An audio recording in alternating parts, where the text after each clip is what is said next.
부산진 믿음의 가족 여러분, 오늘도 주님과 사귐이 있는 복된 하루가 되시기를 바랍니다. 오늘 말씀은 예레미야서 10장 17절에서 25절의 말씀입니다. 에워싸인 가운데 앉은 자여, 내 짐꾸러미를 이 땅에서 꾸리라.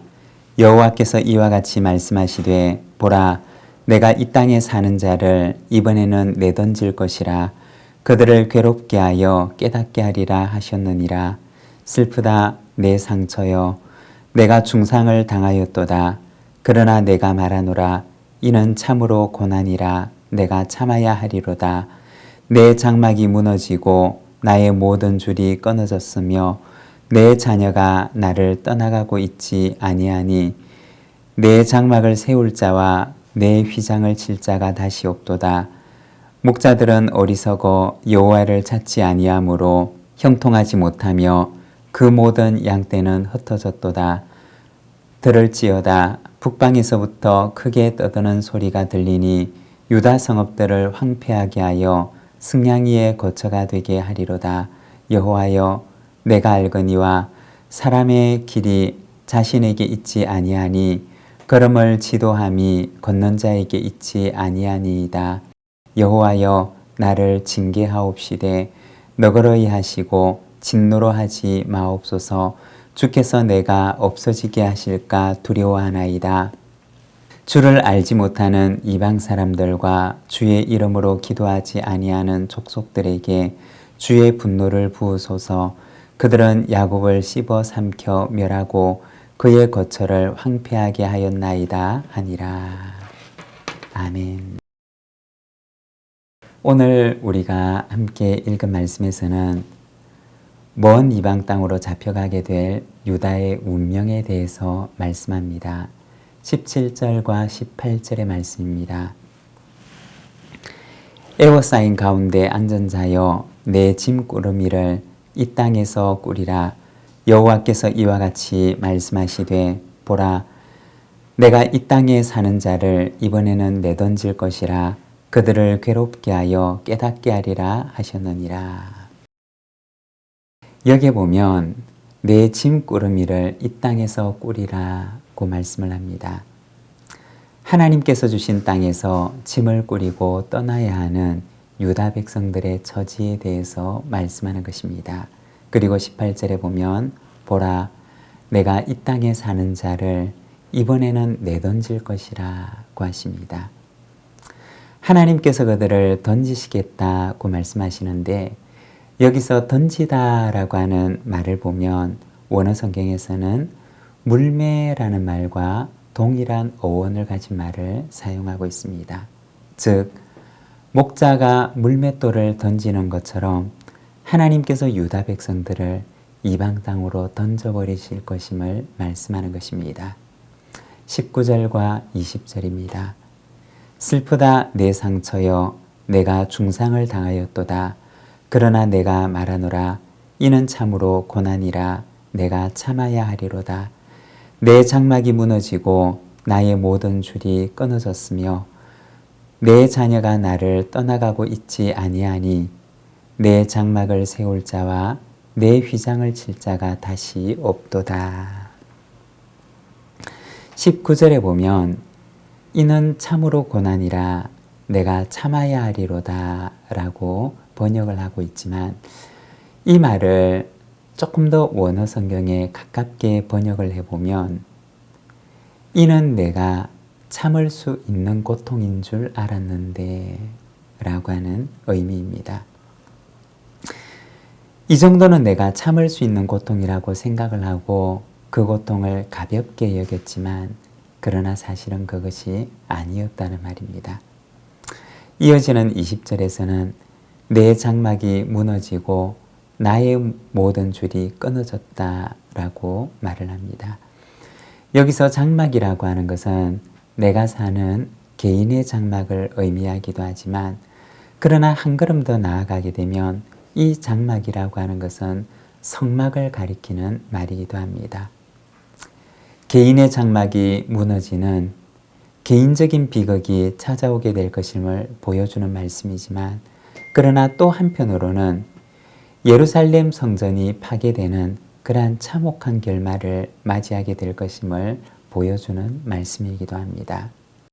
21절에 보면 목자들은 어리석어 여호와를 찾지 아니하므로 형통하지 못하며 그 모든 양떼는 흩어졌도다. 목자들의 어리석음에 대해서 말하는데, 그들의 어리석음은 하나님을 찾지 않음이라고 말씀을 합니다. 잠언 9장 10절의 말씀을 보면 여호와를 경외하는 것이 지혜의 근본이요 거룩하신 자를 아는 것이 명철이니라고 하십니다.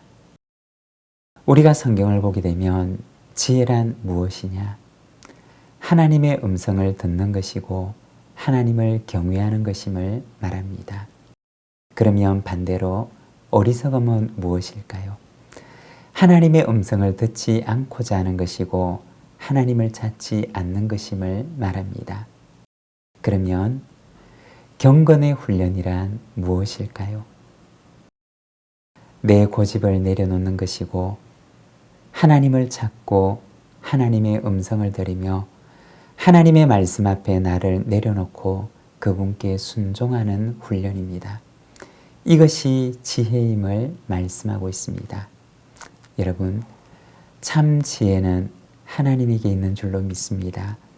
지혜의 근본이 되신 하나님께 나의 머리를 숙이고 겸손하게 그분의 말씀을 듣는 저와 여러분의 삶이 되시기를 바랍니다.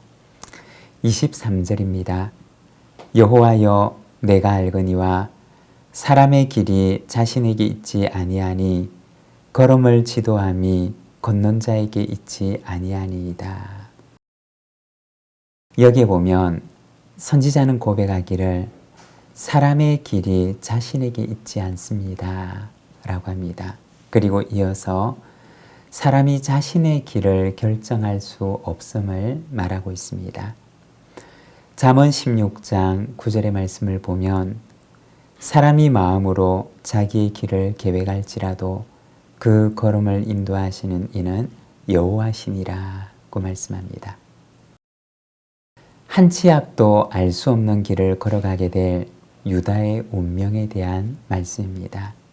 오직 하나님의 인도하심에만 그들의 내일을 맡길 수밖에 없는 그들의 연약한 실존을 보여주는 것입니다.